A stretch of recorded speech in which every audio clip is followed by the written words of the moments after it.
Tuhan, tiap jam ku memerlukanmu.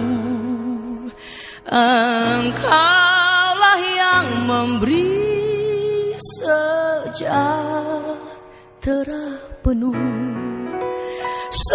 Setiap jam ya Tuhan, di Kau ku perlukan. Ku datang juru selamat, berkatilah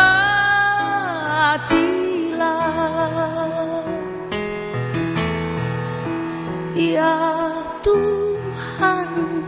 Tiap jam dampingi hamba-Mu. Jikalau Kau dekat, hanya penggodaku. Setiap jam ya Tuhan, di Kau ku perlukan. Ku datang juru selamat, berkatilah. Ku datang juru selamat, berkatilah.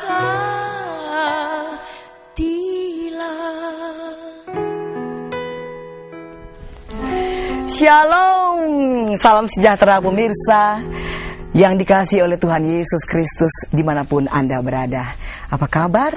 Kiranya sukacita, damai, sejahtera senantiasa melimpah atas kehidupan kita semua. Senang sekali saya Vanda Huta Galung boleh hadir menjumpai Anda dalam Mimbar Agama Kristen TVRI. Dan pemirsa, Mimbar Agama Kristen kali ini adalah mengambil tema membangun hidup yang bermakna. Untuk itu berhadir bersama dengan saya di studio adalah seorang narasumber kita, seorang hamba Tuhan yang jauh-jauh datang dari Bandung, Bapak Pendeta Dr. Insinyur Bambang H. Wijaya. Beliau juga sekaligus adalah Sekretaris Majelis Pertimbangan PGI. Shalom. Shalom Bu.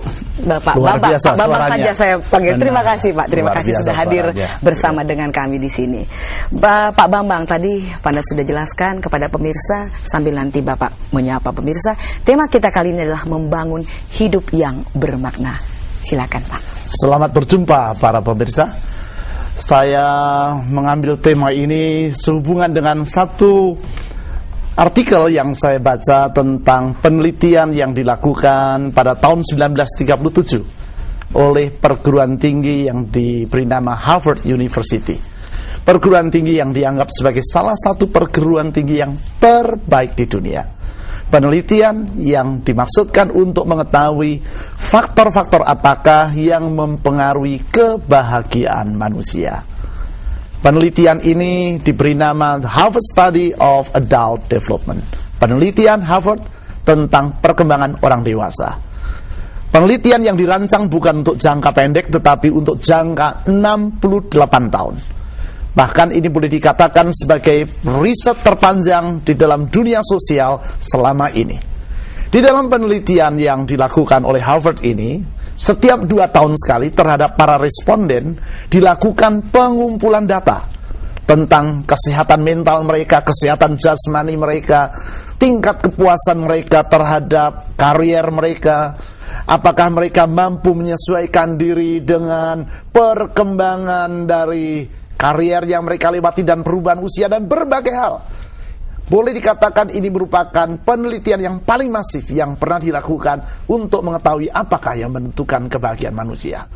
Di dalam 68 tahun tersebut, penelitian ini secara berganti-ganti dipimpin oleh berbagai ilmuwan. Di dalam 42 tahun terakhir, penelitian ini dipimpin oleh seorang ilmuwan Harvard yang bernama Dr. George Fallon. Pada tahun 2008 yang silam, sesudah penelitian ini selesai, ada seorang yang bertanya kepada Dr. Fallon. Pertanyaannya, Dr. George, sesudah memperhatikan hasil penelitian yang sangat panjang ini, apakah kesimpulan yang Bapak dapat ambil tentang kebahagiaan? Faktor apakah yang paling menentukan tentang kebahagiaan? Saudara-saudari, tentu orang mengharapkan jawaban yang panjang lebar dan rumit dari seorang ilmuwan Harvard University dengan istilah-istilah yang mungkin sulit untuk difahami oleh orang awam. Tetapi nampaknya bukan demikian dengan Dr. George Valen. Dia menjawab dengan satu kalimat yang sangat sederhana, yang menjadi kesimpulan dari penelitian 68 tahun oleh perguruan tinggi terbaik di dunia tentang masalah kebahagiaan. Dia katakan demikian: satu-satunya faktor yang paling menentukan dan yang paling sangat penting tentang kehidupan manusia yang mempengaruhi kebahagiaan yang bersangkutan adalah kualitas relasi yang ia bangun di dalam kehidupannya. Kualitas relasi. Saudara-saudari, kalau saya boleh memperluas apa yang disimpulkan oleh Dr. George Valen dari hasil penelitian yang dilakukan oleh Harvard ini, saya dapat mengatakan berdasarkan apa yang dituliskan dalam Alkitab dan diteladankan oleh Yesus Kristus di dalam masa kehidupannya, ada 3 relasi yang perlu dikembangkan di dalam kehidupan manusia agar yang bersangkutan memiliki hidup yang bermakna, hidup yang bahagia. Yang dituliskan di dalam Injil Lukas pasal yang kedua ayat 39-40 dan ayat 52. Di dalam 3 ayat ini dituliskan secara ringkas kehidupan Yesus selama 30 tahun di dalam masa kehidupannya di dunia. Dikatakan demikian kalau saya boleh membacanya bagi semua kita. Lukas pasal yang kedua ayat yang ke-39 dan 40 dan 52. Dan setelah selesai semuanya yang harus dilakukan menurut hukum Taurat, kembalilah mereka, maksudnya Yesus beserta dengan Maria dan Yusuf, ke kota kediamannya, yaitu kota Nazaret di Galilea. Ayat 40. Anak itu, maksudnya Yesus, bertambah besar secara jasmani, tubuhnya bertambah besar dan menjadi kuat. Tetapi bukan hanya itu saja, dikatakan dia penuh hikmat dan kasih karunia Allah ada padanya. Ayat 52. Dan Yesus makin bertambah besar dan bertambah hikmatnya dan besarnya dan makin dikasihi oleh Allah dan manusia. Dari ayat-ayat yang baru saja saya baca ini, saya mengambil kesimpulan yang pertama yang berkembang di dalam diri Yesus seiring dengan pertambahan usianya adalah relasinya dengan Allah itu semakin lebih indah. Diistilahkan oleh Alkitab, ia semakin dikasihi oleh Allah. Hubungannya dengan Allah semakin intim. Dan yang kedua, bukan hanya dalam relasinya dengan Tuhan yang menentukan kesehatan rohani yang bertumbuh, tetapi juga relasinya dengan dirinya sendiri. Relasi secara kejiwaan, karena relasi dengan diri sendiri sangat menentukan kesehatan kejiwaan. Diistilahkan oleh Alkitab, hikmatnya semakin bertambah. Hikmat bukan sekedar kepandaian, karena di dalam hikmat, di dalamnya terkandung kemampuan untuk membuat keputusan-keputusan yang bijak. Dan hanya orang yang seimbang jiwanya yang mampu membuat keputusan yang bijak. Kalau seseorang terguncang jiwanya, sulit bagi yang bersangkutan untuk membuat keputusan yang bijak. Tadi saya katakan, hikmat, keputusan yang bijak, jiwa yang sehat.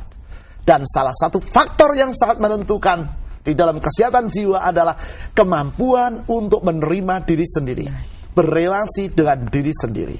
Jadi yang pertama, relasi dengan Tuhan.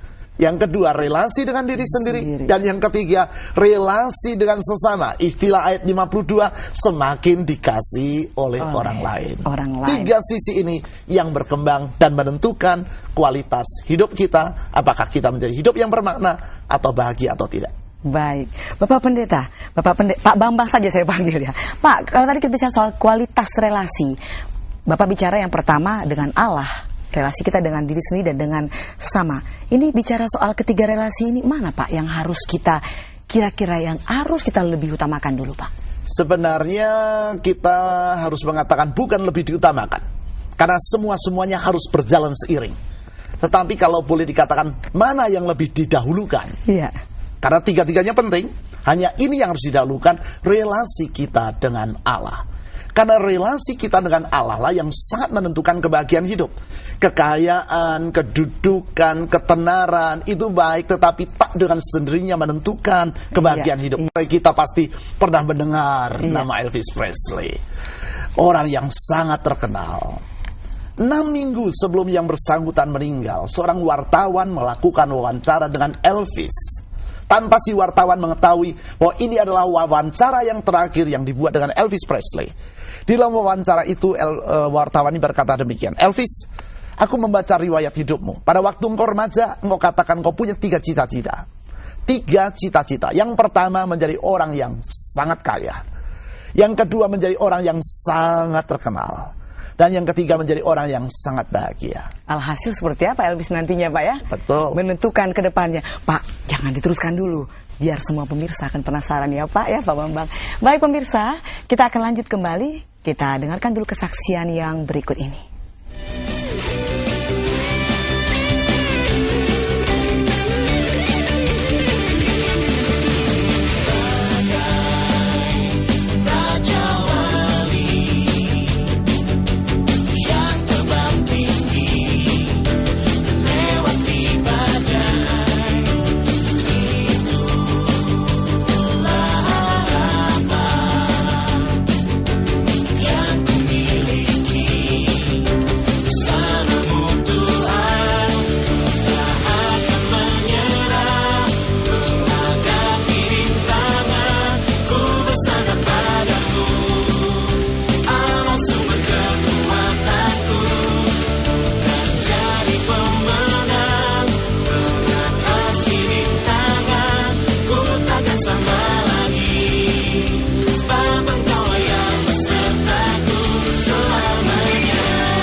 bersandar padamu, Allah sumber kekuatanku. Ku kan jadi pemenang, mengatasi rintangan. Ku takkan sama lagi, sebab Engkau yang besertaku. Ku tak akan menyerah, menghadapi rintangan. Ku bersandar padamu, Allah sumber kekuatanku. Ku kan jadi pemenang, mengatasi rintangan.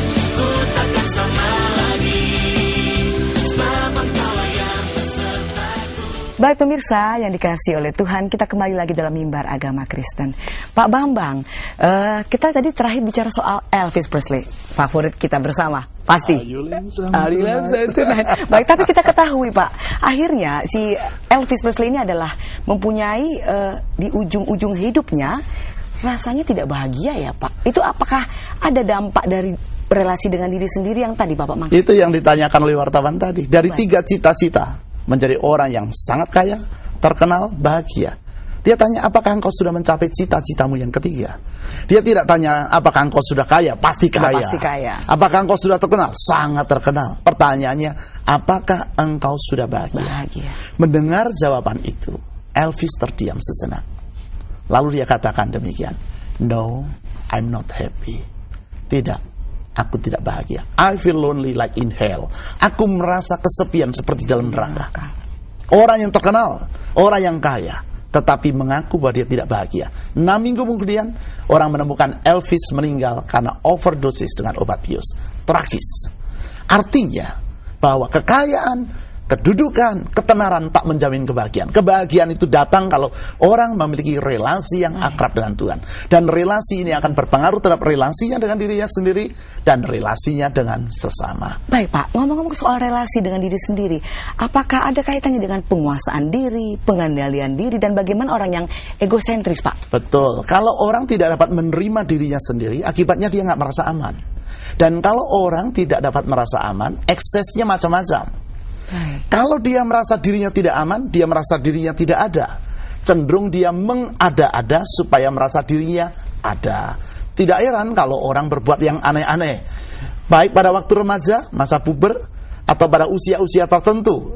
Tidak semua laki-laki, tapi ada laki-laki atau juga perempuan yang masuk puber kedua karena merasa dirinya tidak aman dalam peralihan, lalu menjadi mengada-ada. Tidak nyaman ya Pak, Rumah dengan diri tangga juga sendiri. berantakan, hidup jadi kacau, karir jadi kacau. Banyak faktor yang mempengaruhi. Tapi Pak, kelewat nyaman dengan diri sendiri atau bisa diartikan percaya diri terlalu berlebih juga tidak baik kan Pak? Itu namanya lebay. Lebay, bahasa gaul. Pak Bambang, bahasa gaul itu lebih mantap ya Pak ya. Nah. Itu kelewatan ya Pak ya. Tidak boleh itu juga. tidak boleh tidak juga. boleh. Tidak Berarti boleh. egois adalah suatu sikap yang juga tidak baik ya Pak. Benar. Menerima diri sendiri baik, merasa aman baik, Kita menerima tetapi kekurangan kita ya, Pak. overconfidence, apa saja yang over pasti akan akibatnya buruk. Itu dengan diri sendiri Pak. Betul. Lalu bagaimana hubungannya Pak? Bagaimana cara kita mengukur kualitas kita, relasi kita dengan diri kita sendiri juga dengan sesama Pak? Ya, kalau kita berbicara tentang relasi dengan sesama, ada banyak faktor untuk mengukurnya. Antara lain, tingkat komunikasi. Kalau komunikasi kita akrab, itu menunjukkan relasi yang akrab. Kalau komunikasi itu renggang, itu merupakan bukti dari bahwa relasi juga renggang. Saya katakan komunikasi, karena komunikasi itu memiliki beberapa tingkat. Tingkat yang paling mendasar, basa-basi. Halo, apa kabar? Ya. Yang sebenarnya kita tanya, orang jawab, kita juga nggak mau dengar apa jawaban dia. Kita pura-pura dengar padahal kita nggak dengar itu. Iya. Kemudian yang kedua, fakta. Kalau bicara fakta, hari ini panas ya. Ya semua orang kan katakan panas. Iya.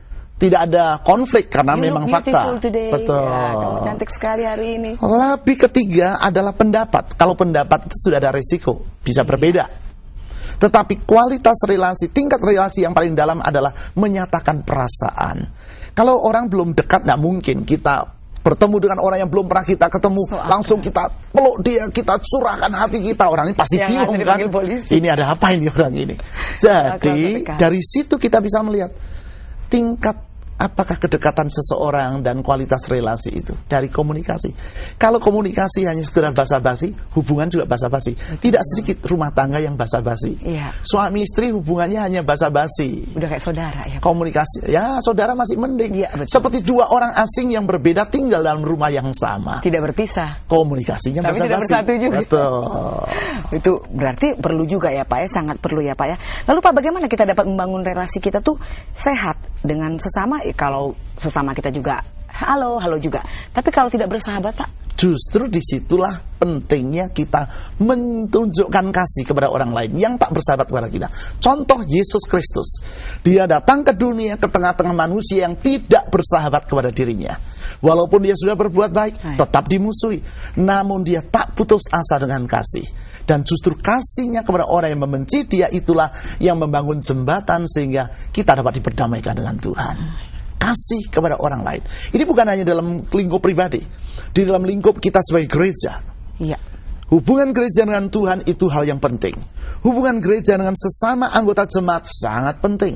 Tetapi hubungan gereja dengan masyarakat di sekitarnya tak boleh diabaikan. Betul. Gereja tidak boleh menjadi pulau yang terpisah dengan masyarakat di sekitarnya. Bersama. Dia ada untuk menjadi berkat bagi sesama. Baik.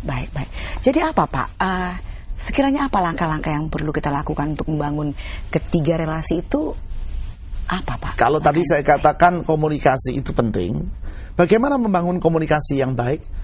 Punya waktu yang cukup. Kalau saya ingin berkomunikasi dan membangun relasi yang lebih akrab dengan Ibu Vanda, saya harus memberikan waktu yang cukup dengan Ibu. Perhatian, Betul. waktu. Begitu juga kalau kita ingin membangun relasi yang akrab dengan Tuhan, kita harus punya waktu yang cukup dengan Tuhan. Baik dalam ibadah kita, maupun dalam ibadah pribadi kita. Saat teduh, berdoa secara pribadi, itu sangat penting sekali. Satu ketika, saya berada di Pulau Timur sekian belas tahun yang lalu. Ditempatkan di satu rumah yang sederhana, dalam satu keluarga yang sederhana. Pagi hari jam 4 pagi, saya terbangun. Karena saya mendengar dari ruang sebelah keluarga yang menampung saya, ada pujian yang sangat indah. Keluarga sederhana dengan pujian pagi hari jam 4 pagi. Tetapi saya merasa seperti Tuhan itu hadir di rumah yang sederhana itu. Akibatnya rumah yang sederhana tadi tidak lagi sederhana, karena Tuhan hadir di situ. Lewat puji-pujian tadi. Kehadiran Tuhan. Dan bicara soal puji-pujian, Pak, maaf sekali lagi saya Panda potong juga ya. Kita saksikan kesaksian pujian yang berikut ini, pemirsa.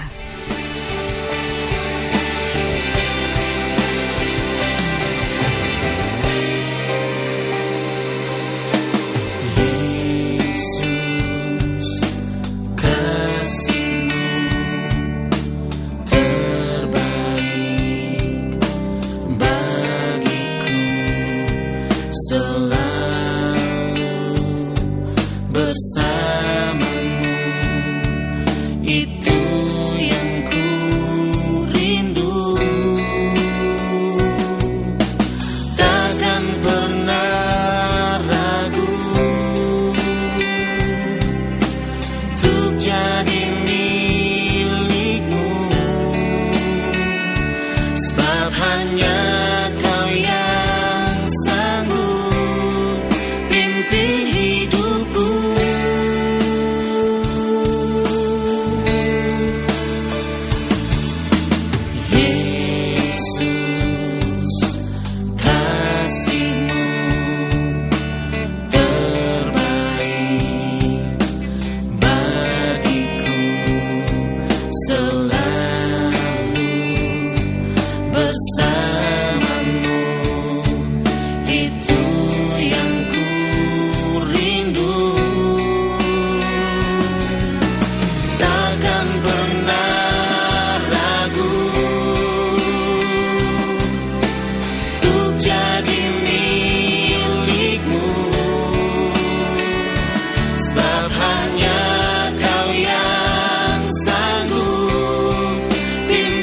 hidupku.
Dan aku nyanyikan perbuatanmu, segenap kasihmu, biar yang mendengar percaya Engkau Raja di atas segalanya.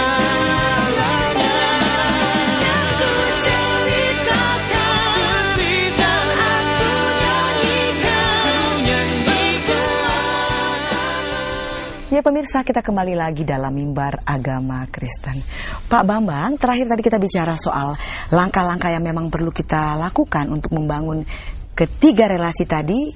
Bapak tadi sudah sebutkan ya, relasi antara kita dengan Tuhan, kita dengan diri kita sendiri, kemudian kita dengan sesama.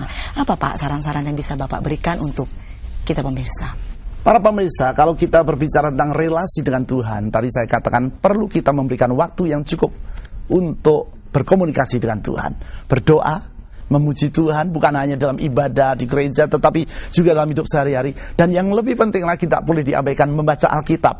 Saya punya prinsip, sebagai pengikut Kristus, minimal dalam hidup ini harus pernah membaca Alkitab dari Kejadian pasal yang pertama sampai Wahyu pasal yang ke-23. Sudah pernah sampai Wahyu 23, Bu? Saya nggak habis-habis Pak, keburu ngantuk. Nggak ada Wahyu 23, nggak ada. Jadi belum pernah baca Alkitab. Berarti ketahuan ya Pak ya, nggak pernah baca ya Pak ya. Itu perlu baca Alkitab lengkap, minimal sekali. Apa Pak yang membuat manusia itu tidak mau sampai akhir itu apa Pak? Salah satu faktornya adalah tidak fokus karena apa? tidak fokus, tidak tahu langkah-langkah yang baik. LAI menerbitkan daftar bacaan Alkitab setiap itu tahun. juga termasuk hubungan kita dengan Tuhan ya sangat Pak ya? Membangun. Kita membangun hubungan dengan Tuhan, lalu ada yang mengganggu, penggoda. Kita di sanalah kita harus memberikan prioritas yang benar. Baik. Prioritas benar itu akan mempengaruhi hidup kita secara benar. Kemudian karena itu membuat kita merasa aman, kita dapat menerima orang lain. Kalau diri sendiri tidak dapat kita terima, bagaimana apalagi kita dapat menerima orang lain? Sehingga kita dapat membagikan kasih Tuhan kepada orang lain melalui perilaku hidup kita sehari-hari, melalui perkataan kita dalam rumah tangga, dimulai dalam rumah tangga, pergaulan sehari-hari sampai kepada masyarakat yang di luas. Sehingga dengan demikian hidup kita ini menjadi hidup yang bermakna, hidup yang bahagia. Ada kualitasnya ya Pak ya. Hidup yang berkualitas, ya, sangat baik, benar baik, Bu. Bermakna. Baiklah, Bapak, kita tutup acara ini dengan doa dulu supaya hubungan kita semakin intim dengan Tuhan, dengan nyaman dengan diri sendiri, kemudian sudah pasti kita berbagi dengan kasih dengan sesama kita. Baik. Bapak pimpin kita di dalam doa. Baik. Mari Bapak. Para pemirsa, mari kita berdoa. Ya Allah Khalik alam semesta, pencipta langit dan bumi, Engkau telah menyapa kami di dalam Kristus Yesus Tuhan, yang membawa kami untuk berdamai dengan Engkau. Saya berdoa supaya damai yang sama dialami oleh semua pemirsa pada hari ini, sehingga kehidupan setiap kami di tahun ini menjadi hidup yang benar bermakna. Kami memiliki relasi yang indah dengan Tuhan, dengan diri kami sendiri, dan menjadi berkat kepada sesama. Di dalam nama-Mu ya Kristus Yesus, Tuhan, kami telah berdoa. Amin. Amin. Ya pemirsa, tidak terasa inilah akhir dari jumpa kita pada saat ini dalam Mimbar Agama Kristen. Kita boleh mengambil satu pemikiran yang bagus sekali seperti yang diutarakan oleh Bapak Bambang tadi. Bangunlah relasi dan tingkatkanlah kualitas relasi kita dengan Allah, dengan Tuhan yang menciptakan kita. Apabila semua sudah bagus terjalin, dengan ucapan syukur, kita juga nyaman dengan diri kita sendiri, punya kepercayaan diri, tapi jangan berlebih. Kemudian kita juga bisa nyaman bersosialisasi, berkomunikasi, menjalin keharmonisan dengan sesama di sekitar kita, meluas dan tambah meluas. Dan pemirsa, saya Fanda Utagalung dan Bapak Bambang pendeta kita, narasumber kita pada saat ini, kami boleh saja berlalu di hadapan Anda. Tetapi ingatlah satu hal, bahwa firman Tuhan itu berkuasa dan tetap kekal sampai selama-lamanya. Kita jumpa lagi dalam kesempatan mendatang dalam Mimbar Agama Kristen TVRI. Dan sampai jumpa, terima kasih. Tuhan Yesus memberkati. God bless you. Terima kasih.